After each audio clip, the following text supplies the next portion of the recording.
so this is a fun topic. This is a real fun topic because people have this notion that when they put money in the bank, they can get it back whenever they want. And that's a belief. And it's a belief that's sustainable if enough people don't act against their belief.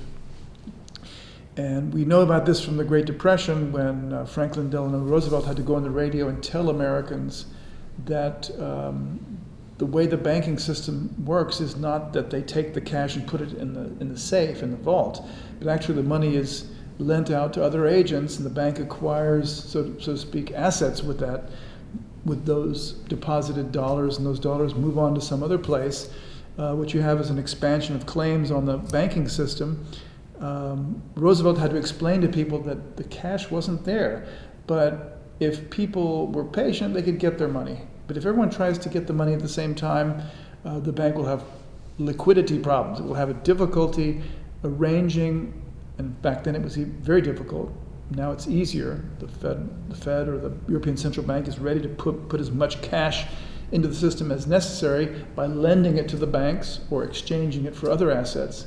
But at the time, this was not a well-established procedure. Caught a lot of Americans by surprise when they suddenly realized that their supposedly solvent bank was being stampeded by a lot of scared customers. So this has led to a movement because the banks have the responsibility of managing the payment system with this fractional reserve system, meaning the bank's only obliged to hold a certain fraction of their deposits in the form of cash, to believe that this system is actually unsound. And it's really only unsound if people believe it's unsound.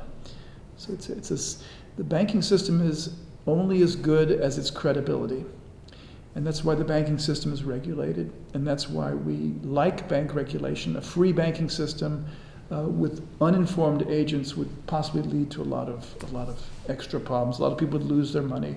There are a lot of unscrupulous people in the world that would gladly take your money. So having a regulation system where banks can be readily identified as being authorized to take deposits, make loans, and conduct payment systems is a very important part of building confidence in the system.